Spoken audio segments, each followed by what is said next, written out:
Pessoal, paz do Senhor, vamos dar início à nossa aula de número 4. A matéria é Arqueologia Bíblica e nós vamos para o capítulo 5.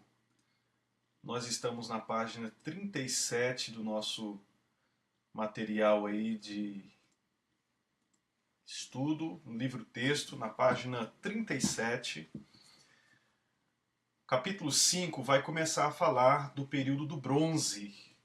Período do bronze, você lembra que está dentro daquela classificação dos períodos arqueológicos. Nós já vimos na aula anterior o período pré-histórico, depois nós vimos o período calcolítico, e agora nós vamos começar a falar já do período que usa metais, período do bronze. Na página 39 do nosso livro aí, você se lembra quando nós falamos da classificação? Se você não se lembrar, você pode voltar lá atrás no capítulo 3, né? Foi que nós vimos, capítulo 4, a classificação dos períodos. Você pode voltar lá e ver, não é, as diferentes subdivisões em cada um dos períodos. No período do bronze, nós tínhamos pelo menos 3 subdivisões, né? O bronze anterior é o primeiro período dentro do período do bronze. O bronze anterior vai do ano 3300 até o ano 2300 a.C. Cada um desses períodos aí tem características semelhantes, mas também tem características distintas que diferenciam um do outro. O nosso livro ele vai mostrar algumas características em algumas áreas. Então, por exemplo, o autor vai falar de construções desse período, da cerâmica desse período. Em outros momentos ele vai falar sobre os costumes, os hábitos funerários desse período, daquele outro período. E nós vamos ver apenas alguns detalhes de cada um desses períodos.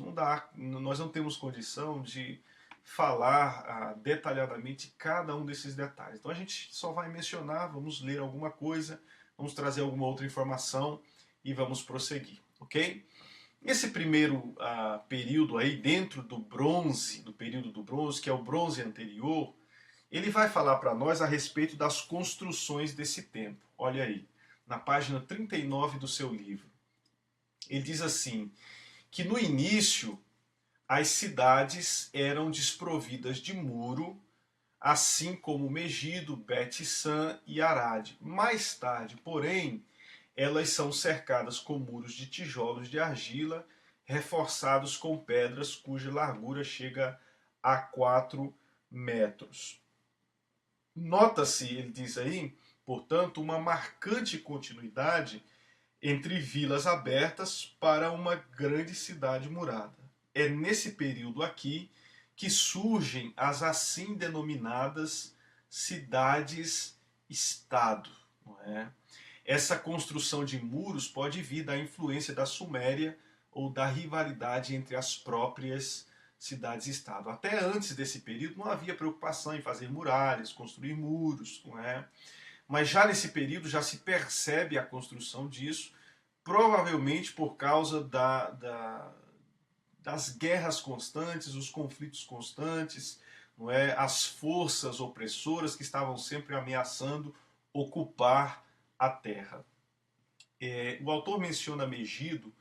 É importante lembrar, pessoal, que Megido nem sempre se refere ao Vale do Megido. Muitas vezes ele faz referência a Megido, mas é a cidade antiga que está ali na região do Vale do Megido, mas é a cidade em si do Megido. É essa cidade aqui, olha. Essa aí, nessa foto que nós estamos vendo aí, parece pequena, não é? Mas é grande, é bastante grande isso aí. Isso aí que você está vendo, essa ilustração que você está vendo, são as ruínas de Megido, dessa cidade chamada Megido, que foi uma cidade grande nesses períodos que nós estamos mencionando aí, período calcolítico, período do bronze, não é? Essa cidade fez parte e foi muito importante. Era considerada uma, se é que a gente pode dizer assim, uma cidade-estado, não é? Mas já no início do período do bronze não havia muros nessa cidade, mas já no período posterior, dentro do período do bronze, alguns anos depois, a gente já encontra os muros. Essa foto que nós estamos vendo aí, você vê o contorno dos muros aí, mas os muros não estão. Não é? Mas era já no período do bronze, um pouco mais adiante, né? Já por volta do ano talvez 2000, ou talvez um pouco antes de Cristo, ela era já uma cidade fortificada. Okay? Um pouquinho mais embaixo, o nosso autor ele vai mencionar aí na página 39 a respeito da cerâmica. A cerâmica nesse bronze anterior, nesse período do bronze anterior. Olha aí. A cerâmica ainda era basicamente trabalhada à mão, embora algumas partes de certos vasos fossem feitas na roda de oleiro. Muitas características prevaleceram por todo o bronze antigo, como bases chatas, pescoços alargados em vasos fechados, alças abauladas e panelas de boca larga.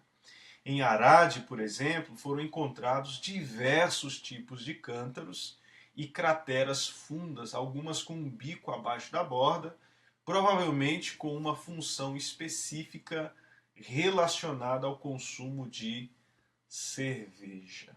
Ok? Então, aí está algumas das características desse período, dentro do período do bronze, chamado de bronze anterior.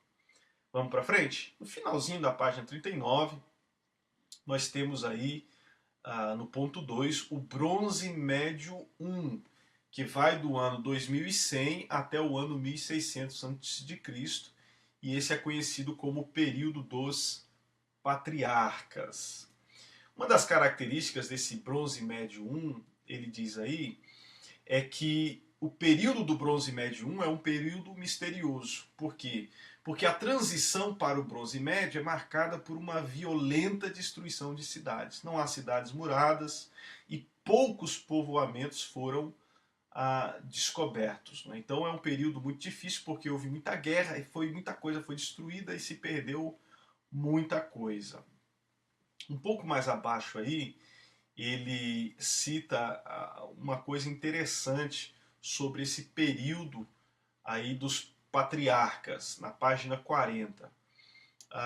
Ele começa a falar de alguns povos desse período, entre eles os amorreus, não é?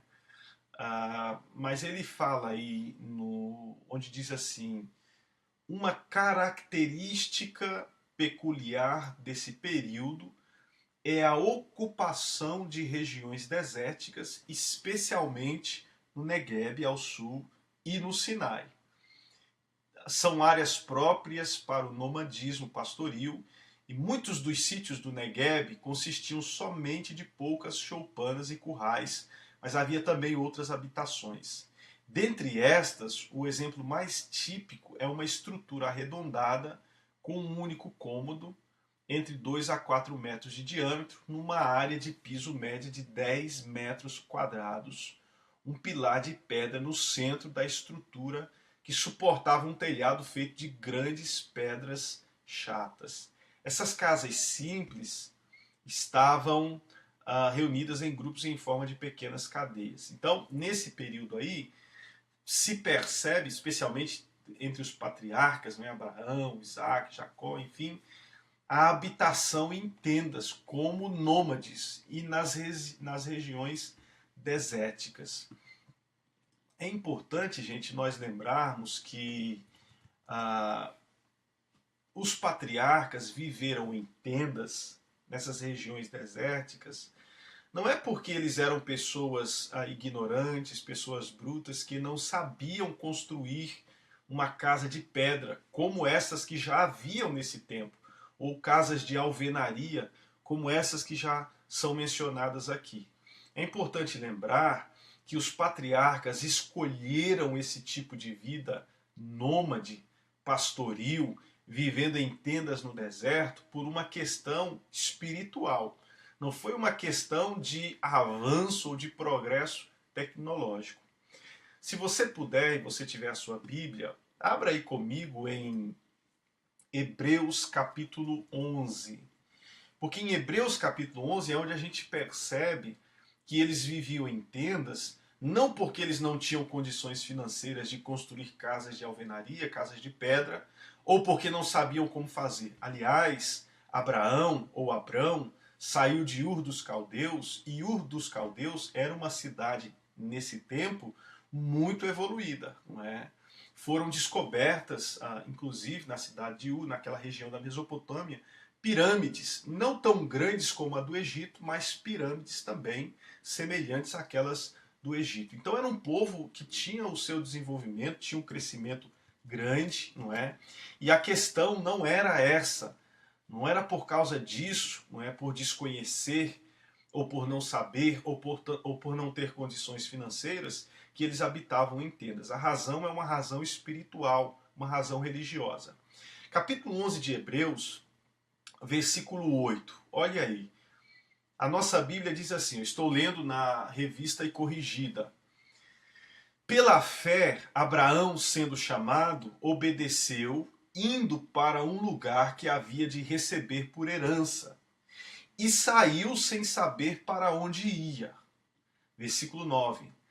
Pela fé habitou na terra da promessa, como em terra alheia, morando em cabanas com Isaque e Jacó, herdeiros com ele da mesma promessa. Por quê? Aí ele explica por quê. Por que que Abraão, quando ele vivia naquela terra que Deus havia prometido que daria a ele, ele considerava aquela terra como algo alheio, que não pertencia a ele? Não é? Era a promessa de Deus, Deus já tinha entregue a ele e a sua descendência, mas ele olhava aquela terra e dizia, essa terra não é minha. Não é isso que eu quero, não é isso que eu tenho. O versículo 10 explica o porquê. Porque ele considerava a terra alheia e porque ele morava em cabanas ou em tendas. Veja, porque esperava a cidade que tem fundamentos, da qual o artífice e construtor é Deus. Então a razão pela qual Abraão e a sua descendência, os patriarcas, até José, nós vemos isso, ou até Jacó ali, antes dele ir para o Egito, a gente vê esses homens habitando em tendas, em cabanas, e considerando a terra da Palestina como terra estrangeira, era por uma questão religiosa, uma questão espiritual. Por quê? Porque eles estavam aguardando já para aqueles dias a chegada dessa cidade que chegará ainda no futuro, que é a Jerusalém celestial. Como é que Abraão sabia disso? Ora, irmão, você sabe que Abraão foi considerado amigo de Deus pelo próprio Deus. Então não é de se admirar que Deus trouxe revelações a Abraão que não estão relatadas no livro do Gênesis. Certamente Abraão viu, certamente Abraão contemplou essa cidade, e ele já olhava agora a terra da Palestina e olhava as cidades que ele conheceu, as cidades de Ur, de Padan Aram, outras cidades que ele conheceu, como nada, não é? Comparado àquilo que ele havia visto. É tão verdade isso que o próprio Jesus dá testemunho disso, diz assim, que Abraão viu o meu dia e se alegrou nisso. Não é? Então, certamente esse homem teve muitas visões da parte de Deus que ele transferiu ou transmitiu aos seus filhos, e por uma questão religiosa, uma questão espiritual, eles viviam em tendas, em cabanas, como verdadeiros nômades. Então, nesse período, teve essa característica particular dos patriarcas viverem em tendas e andando de lugar em lugar, de local em local, de local em local. Você não vê Abraão preocupado em conquistar a terra. Quando você lê o livro de Gênesis, você não vê Abraão dizendo, essa terra é minha, eu vou conquistar essa terra, eu vou destruir essa cidade, eu vou destruir isso, eu vou destruir aquilo, eu vou fazer isso, eu vou fazer aquilo. Não, pelo contrário. Você vê um homem pacífico, não é, que vivia daqui e ali. Você vê Isaac também um homem pacífico. Você se lembra que em determinado momento Isaac cavou poços em certo lugar e depois teve problemas ali, ele foi para outro lugar cavar poços. Você se lembra quando houve aquele conflito entre Abraão e o seu sobrinho Ló? Como Abraão diz, você escolhe onde você quer ir, eu vou para outro lugar, não tem problema. Ele não tinha essa mentalidade de que aquela terra tinha que ser conquistada. Por quê? Por causa das visões que ele havia recebido da cidade celestial. Então isso aí é muito interessante, muito importante, porque nos ensina a viver, irmãos, pela fé. Às vezes a gente fica tão preocupado e correndo de um lado para o outro, não, porque eu quero fazer isso, eu quero conquistar, eu quero ter isso, eu quero ter aquilo. E talvez o que nos falta, irmãos, é olharmos para o céu e percebermos aquilo que Deus tem preparado para nós. Quando a gente contempla o que Deus tem preparado para nós, quando a gente assimila isso no coração, irmão, as coisas dessa terra perdem o valor, não é? Ou deixam de ter o valor exacerbado, tão grande que nós damos, passam a ser coisas pequenas, coisas sem valor, coisas quase que insólitas, não é? Então, é aqui que nós aprendemos isso, que nesse período essa gente já vivia em cabanas por causa de uma questão de fé, uma questão espiritual. Vamos um pouquinho para frente? Ele vai falar para nós aí, na página 40 ainda, um pouquinho a respeito dos hábitos funerários. Nesse período aqui do Bronze Médio, especialmente o Bronze Médio I, enormes cemitérios foram erguidos, não é, nesse período. E nesse período são três tipos de sepultamentos são conhecidos. As tumbas em cavernas, que já vem antes ainda desse período, não é? Os dolmens megalíticos e o tumuli, que é bem semelhante, não é, ao que nós conhecemos hoje como os túmulos. O destaque se dá para as tumbas em cavernas. Não é? Eles cortavam essas cavernas verticalmente, não é? E ali eles faziam daquelas cavernas verdadeiras câmaras mortuárias subterrâneas. Não é? Você vê essas tumbas aí nessas cavernas no tempo de Jesus já. É claro que você percebe que no tempo de Jesus, até mesmo pelo testemunho bíblico, era muito caro e só tinha condição de comprar, não é, uma tumba numa caverna alguém que fosse de uma condição financeira bastante privilegiada. Vamos para frente? Na página 41 do nosso livro diz que algo interessante a respeito daquele episódio de Gênesis 23, quando Abraão compra uma caverna para sepultar a sua esposa Sara. A história de que Abraão compra uma caverna do hitita Efron em Manre para sepultar sua esposa Sara foi estudada à luz das leis hititas. O código de leis dos hititas, encontrado na Turquia em 1912, impunha obrigações feudais a quem comprasse terras deles, como, por exemplo, prover soldados em tempos de guerra, etc. Então, se você comprava, não é, um pedaço de terra ou alguma coisa daquela gente, você estava pactuado, você assinava um contrato que você também pagaria um imposto ou você proveria a algumas necessidades quando requerido. Não é? A compra de uma pequena porção de terra desobrigava o comprador dessa coação legal. E aí fica fácil deduzir por que Efron estava ansioso para vender a Abraão, não apenas a caverna, como o campo todo, porque aí ele ficava desobrigado dessas obrigações que haviam por causa da lei dos hititas. Então ele insiste para que Abraão compre não só a caverna, mas o campo todo. Como é que a gente descobre essas coisas? Nas descobertas arqueológicas, através da arqueologia. Depois ele vai falar um pouquinho para nós a respeito da cerâmica desse período do Bronze Médio I. Olha aí. Na cerâmica, a atenção vai para as lâmpadas com 4 bicos. Não é? A cerâmica era feita à mão, sendo que a roda do oleiro era usada apenas para alguns pequenos vasos e para fabricar pescoços de jarros específicos. Inúmeras chaleiras e taças foram encontradas no norte, especialmente em Megido. As chaleiras eram feitas na roda e eram de louça preta, pintadas com linhas brancas horizontais. Eu tinha uma ilustração dessa chaleira aí, mas numa outra oportunidade a gente mostra. E aí ele vai falar alguma coisa aí, olha aí, na página 41 ainda, desse período do Bronze Médio I, a respeito dos patriarcas. E eu achei isso aqui muito interessante quando ele menciona isso daqui.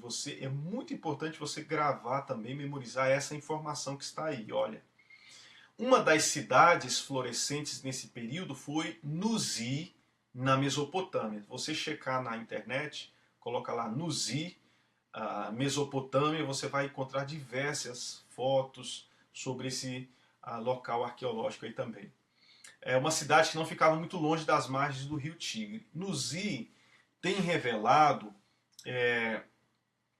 comportamentos que têm nos ajudado a entender o relato bíblico sobre os patriarcas.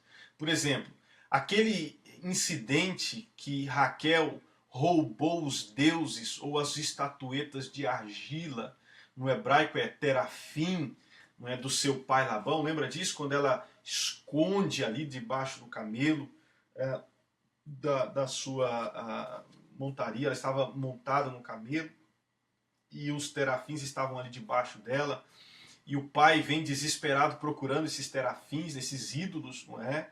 E alcança a caravana de Jacó, juntamente com as suas esposas Leia e Raquel. E aí ele pergunta se por um acaso Jacó não tinha roubado os seus ídolos, os seus terafins.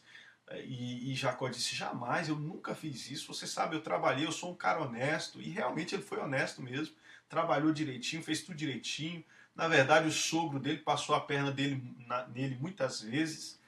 Aí Labão não se contenta com isso e vai procurando de lugar em lugar, pessoa por pessoa, procurando, porque ele estava desesperado atrás desses ídolos dele. Quando ele chega até Raquel, a Raquel tinha escondido os ídolos debaixo assim da sua perna e coberto com a sua roupa. E o pai veio para apalpar, para ver se ela não estava escondendo ele ali, porque ele não confiava na filha também. Ela disse assim, não, meu pai, o senhor não pode me tocar, o senhor não pode chegar perto de mim, porque eu estou no período das mulheres. E as leis deles diziam que quando a mulher estava no período, ninguém podia se aproximar dela, nem podia tocar, não é? Tinha que se manter afastado. Então ele não apalpa e não toca, não é, para saber se os ídolos estavam ali. Por que o desespero de Labão?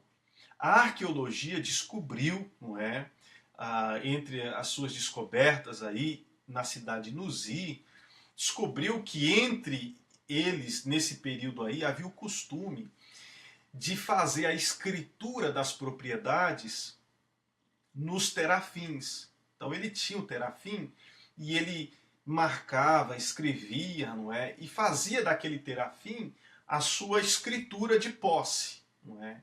E quem tivesse posse daquele ídolo, daquele terafim, ele então estava com a escritura da propriedade, não é? E aí por isso que ele ficou desesperado. Por quê?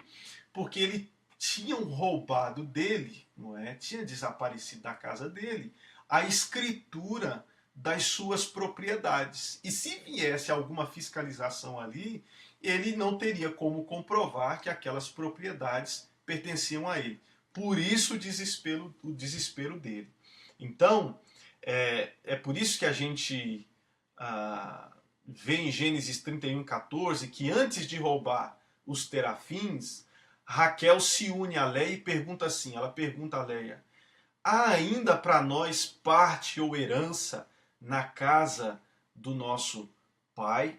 Porque o pai delas, Labão, havia tratado elas de maneira desprezível.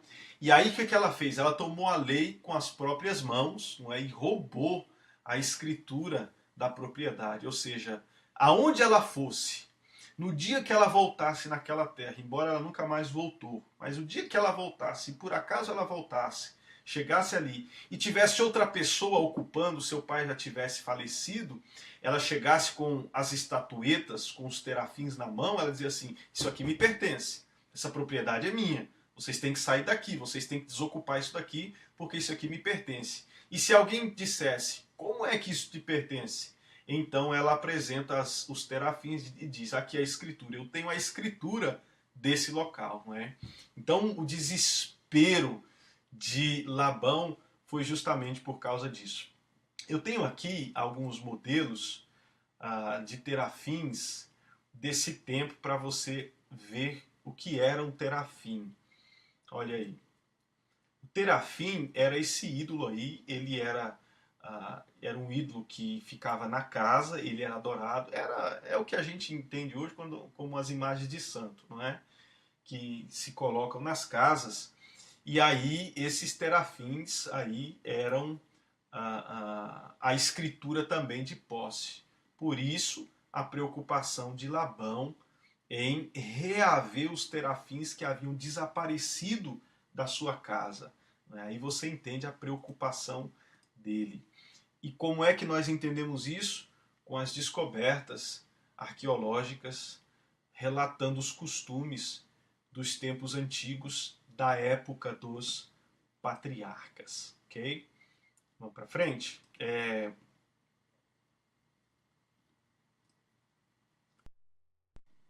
Ok. Vamos lá.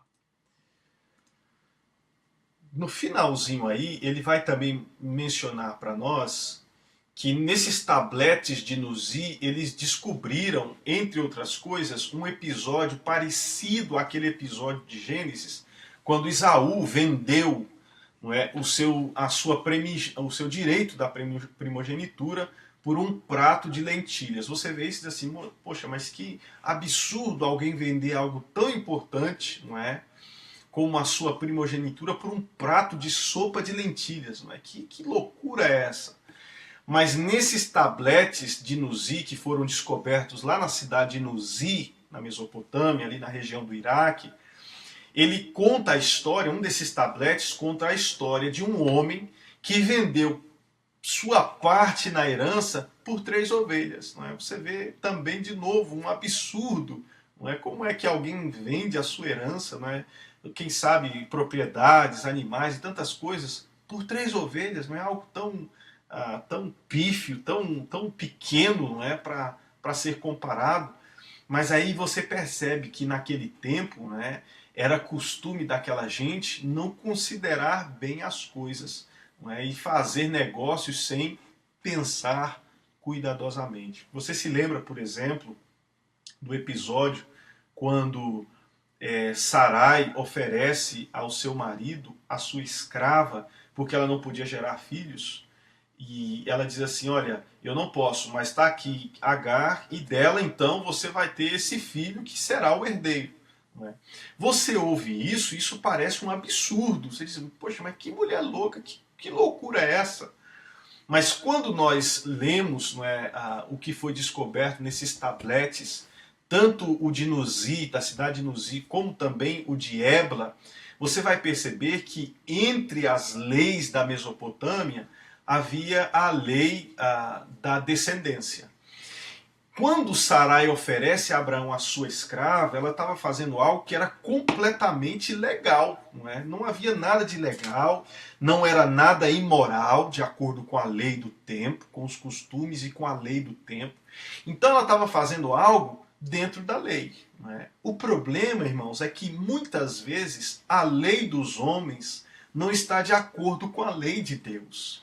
E é aqui onde nós já vemos desde o início esse conflito entre leis humanas e lei de Deus. Lei de Deus e leis humanas. Qual era a lei de Deus? Abraão, você terá o filho de Sara. É ela que gerará o filho. Qual era a lei dos homens? Sara não pode. Então vem uma barriga de aluguel. Não é? Era legal? Era. Mas não era conveniente, não convia. Não era legal segundo o reino de Deus, segundo a cultura celestial, segundo a promessa de Deus. Mas de acordo com as leis locais, era perfeitamente legal. Não é? Então você vai descobrindo esses detalhes aí através da arqueologia. Vamos para frente? Depois ele vai falar um pouquinho para nós sobre o Bronze Médio II, que vai do ano 1900 ao ano 1600 antes de Cristo. Ele menciona algumas características aí, falando das fortificações desse período, e também ele vai falar sobre os iquisos. E é importante aqui na página 42 do nosso livro, a gente falar alguma coisa sobre os iquisos. Esse povo ele é muito importante dentro da história do povo de Deus. Não é? Olha só o que ele vai dizer aí para nós. O avanço nessas fortificações é atribuído pela maioria dos arqueólogos como resultado da presença dos iquisos na Palestina, ou seja, muitas cidades foram fortificadas nesse período lá na Palestina, como Azor, Megido, Gezer, Siquém, Bet-Semes. Várias cidades foram fortificadas na Palestina nesse período. E os arqueólogos acreditam que isso é por causa da presença dos iquisos. Quem eram os iquisos? Os iquisos eram asiáticos que invadiram o Egito por volta do ano 1750 a.C. E eles governaram, além do Egito, a Palestina e até o sul da Síria por mais ou menos 200 anos. Ou seja, foi um império que não durou muito tempo, mas que foi um império que se alastrou por uma fronteira grande, não é? Avaris, a capital dos iquisos no delta do Nilo, foi provavelmente fundada em 1720 a.C. Algumas das fortificações dos iquisos foram escavadas e, mais importante, também uma estela ou um monumento erigido por um oficial de Ramsés II para comemorar os 400 anos de fundação da cidade por um governante iquiso. Agora preste muita atenção nessas informações aqui, porque muita coisa aqui responde a algumas coisas, algumas dificuldades que a gente tem com o livro do Êxodo. Olha, visto que a data da estela é entre 1320 e 1300 a.C., a cidade deve ter sido fundada entre 1720 e 1700 a.C. O Antigo Testamento diz que Hebron foi fundada 7 anos antes que Zoan, ou Tanis, no Egito. Números 13 e 22 dá essa informação para nós. Então a gente conclui que já havia hebreus no Egito quando Avaris ou Avaris foi fundado, ou seja, no período dos iquisos. Agora, de Avaris ou Avares, havia controle dos iquisos sobre Canaã, com escaravelhos com nomes de faraós e altos dignatários da 15ª dinastia, a dinastia dos iquisos, foram encontrados em diversos lugares na Palestina. Então você vê referências a governantes egípcios na Palestina, governantes iquisos. Associado à invasão dos iquisos está o uso dos carros leves de guerra, uma técnica que foi logo adotada pelos egípcios. Este foi um período importante e o povo de Israel, mais tarde, ficaria fascinado diante das defesas maciças com um tipo feudal de monarquia em Canaã, ao ponto de desejar para si mesmo um sistema parecido. Então, muita coisa que o povo de Israel conheceu na terra de Canaã, depois que eles entraram na terra, não é? A maneira de governar, os aparelhos de guerra que eles tinham, as carruagens, tudo isso, que na época eram usados pelos filisteus, pelos cananeus, foram invenções ou foram trazidos à Palestina pelos iquisos, que eram um povo muito destro, muito habilidoso nas artes da guerra. E eram asiáticos. Isso é muito importante. A gente vê a presença asiática na Palestina e no Egito milhares de anos antes. Depois a gente vai ver um pouquinho como foi importante, não é, a gente entender e assimilar, como é importante a gente assimilar a presença dos iquisos na Palestina. Eles tinham alguns hábitos funerários, não é? Nós vamos pular essa parte aí. Vamos um pouquinho mais para frente, porque o nosso tempo já está se esgotando. A gente vê eles também nessa época já fabricando deuses de metal, não é? Já não é mais de argila, a gente já vê agora usando metal na composição dos seus deuses, não é? Os deuses não mudaram, continuavam sendo os mesmos. Baal, Astarote, não é? O que mudou foi só o elemento na composição desses ídolos. Um pouco mais à frente, na página 43, ele vai falar um pouquinho sobre a escrita nesse período do Bronze Médio II, ano 1900 ao ano 1600 a.C. Olha só o que ele diz aí. os poucos documentos em tabletes de argila encontrados em Canaã são textos cuneiformes. Olha só, eu vou colocar aqui para você ver o que é um texto, ou o que é uma escrita cuneiforme. É essa daqui, ó. Aqui você vê um tablete com uma escrita cuneiforme. Por que essa escrita? Porque é uma escrita que ele vai fazendo tipo pequenas corvinhas, não é? E ele vai cunhando a argila, e é por isso que recebeu esse nome de escrita cuneiforme. Tá vendo aí? Olha aí. Então, muitas das escritas nesse tempo eram nesse estilo aí, o estilo cuneiforme, que ele ia fazendo essas pequenas cunhando, não é? Pouco a pouco, e passando e fazendo esses desenhos aí, é a escrita cuneiforme. Aqui nós temos, acho que, deixa eu ver se eu tenho um outro exemplo. Acho que aqui dá para ver também um pouquinho da escrita cuneiforme, tá vendo aí? Deixa eu ver se a gente consegue ampliar um pouquinho para você ver que eles iam talhando, não é? Talhando a argila, a pedra, não é? E assim iam fazendo as suas escritas. Por isso ela é chamada de cuneiforme, ok? Porque era talhado na argila, ok? Bom, então a escrita já havia nesse tempo, textos cuneiformes acádicos, e o acádico, nessa época, era uma espécie da língua franca, ou seja, era como o inglês. O inglês hoje, na nossa sociedade moderna,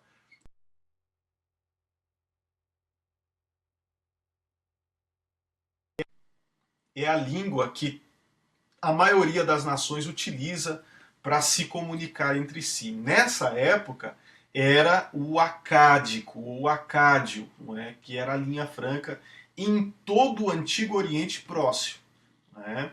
Então, as muitas descobertas são na língua acádica, e os textos cuneiformes, da maneira como a gente acabou de ver aí. Né? O comentarista diz também que, apesar de serem avançados na estratégia de guerra, os iquisos não deixaram vestígios da sua própria língua original, de origem asiática, visto que não formavam uma unidade étnica. O que ocorreu é que eles imitaram os hieróglifos, desculpe, não é difícil essa palavra, e adotaram a língua daquele país, ou seja, a língua do Egito. Em determinado momento, no segundo milênio antes de Cristo, desenvolveu-se em Canaã um sistema alfabético conhecido como proto-cananeu, no qual o alfabeto hebraico provavelmente tem suas raízes, não é? Muito se discute também sobre a linguagem hebraica, a língua hebraica, da onde veio, mas provavelmente ela tem a sua origem no acádico, não é? Nas línguas sumerianas, que era falada pelos patriarcas, não é? E aí houve misturas e misturas e misturas, e chegou então ao hebraico. Agora, ele vai mencionar para nós aí na página 43 um detalhe importante desse período do Bronze Médio II, sobre José no Egito. Olha só que interessante o que ele diz aí. Ele diz para nós que a história de José no Egito, lá no Gênesis capítulo 37 até o capítulo 50, ela se enquadra bem no período dos iquisos, especialmente na 13ª dinastia. Lembra que começou na 15ª? E aí foi até a 13ª. Que terminou na 15ª, começou um pouquinho antes, mas a história de José vai se encaixar aí na 13ª dinastia. O papiro Wilbur, que foi descoberto pelos arqueólogos, que ele tem uma datação aí aproximada de 1740 a.C., traz uma lista de 100, com C, escravos, em que mais do que a metade é asiática, ou seja, semitas da Palestina, e entre eles se encontra Azer e Sífera, que são nomes que aparecem lá no Êxodo capítulo 1, versículo 15. Alguns destes escravos assumiram posições elevadas, e outros se tornaram empregados domésticos. não nos deve surpreender o fato de que os egípcios não relatem nada sobre os hebreus. Essa é a grande incógnita, não é? No passado. Por que que os egípcios, as pirâmides, as descobertas que foram feitas pela arqueologia no Egito, não há menção alguma à história dos hebreus ou à presença dos hebreus no Egito? E aí ficava essa incógnita entre os estudiosos, especialmente os críticos, não é, da história bíblica. É aqui que a gente começa a descobrir o porquê. Hoje é quase consenso entre os historiadores que quando José foi empossado como principal governante no Egito, os estrangeiros, ou seja, os iquisos, que eram estrangeiros, estavam no controle. Quando estes estrangeiros, os iquisos, foram expulsos do Egito, todo esforço foi feito para apagar qualquer referência a esse período. Ou seja, tudo que lembrava os iquisos, o que aconteceu no período deles, os egípcios, aqueles que eram naturais lá da terra mesmo, fizeram de tudo para apagar a história, para eliminar qualquer referência ao período dos iquisos, inclusive, não é, o período que José reinou, ou que ele foi governador no Egito.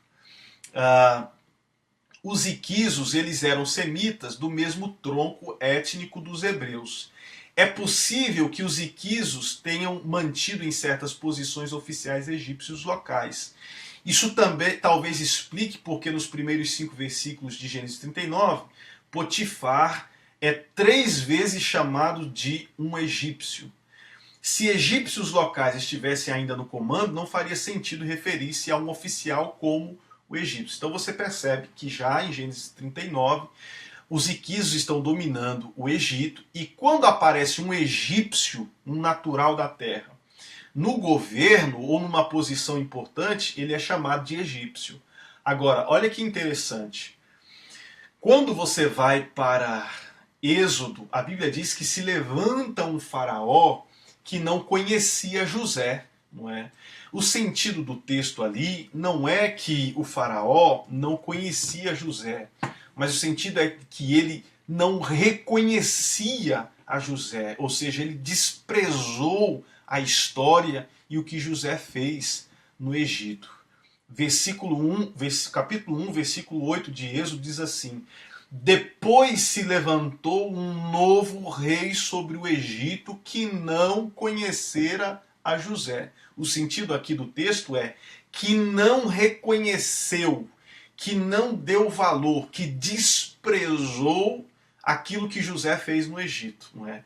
Então a gente já entende que esse governante aí não é mais um iquiso, mas então já estamos na dinastia dos egípcios naturais da terra, que era um povo cruel, especialmente com os estrangeiros. Você vai ver depois que os hebreus teve muita dificuldade com os egípcios, e até há pouco tempo atrás. Você se lembra, por volta, eu acho que foi o ano 1948, 1949, não me lembro, a Guerra dos 6 Dias, né, como o Egito tentou, não é, atrapalhar a vida de Israel, porque os naturais sempre tiveram muitos problemas com os semitas, especialmente com os judeus. Então a arqueologia ela nos ensina, não é, e nos mostra por que a falta ou a discrepância, não é, dos relatos egípcios em não mencionar a presença dos hebreus na terra. Foi provavelmente porque os hebreus estavam presentes ali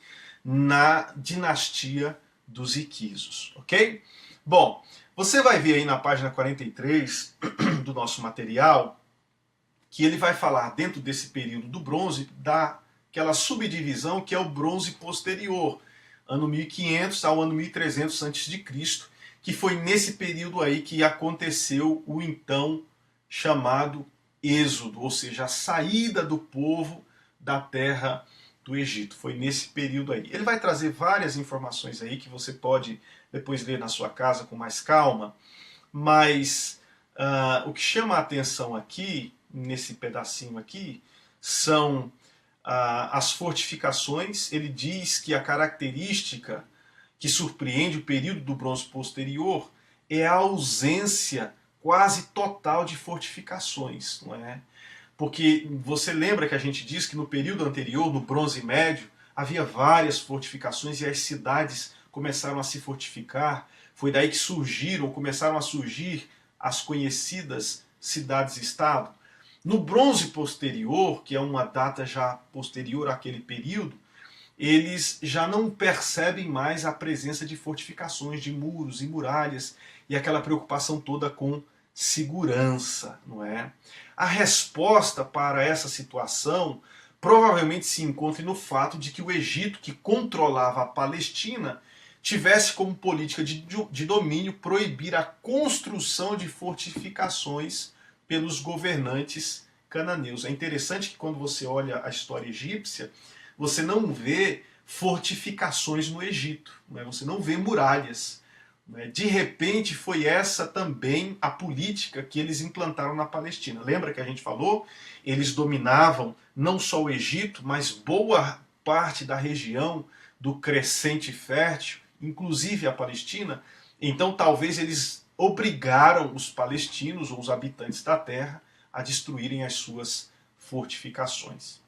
Aí você tem outras informações, ele vai falar um pouquinho sobre como era a cerâmica desse período, e ele vai falar também um pouquinho como eram os hábitos funerários desse período, e essas informações você pode ler aí o seu material em casa ou numa outra oportunidade. Eu vou pular isso daí e nós terminamos a nossa aula aqui em nome de Jesus. Que Deus te abençoe. Na próxima aula nós vamos entrar já na unidade 2, nós vamos chegar ao capítulo 6, e aí nós vamos começar já a falar também do período do ferro, que é o período israelita da conquista, é quando há conquista. Aí tem muita informação legal aí, boa, para a gente aprender e abrir, não é, descortinar o nosso conhecimento da palavra de Deus. Amém? Que Deus te abençoe, que você possa crescer no conhecimento da palavra de Deus, e até a próxima aula, se Deus quiser. Um abraço, até mais.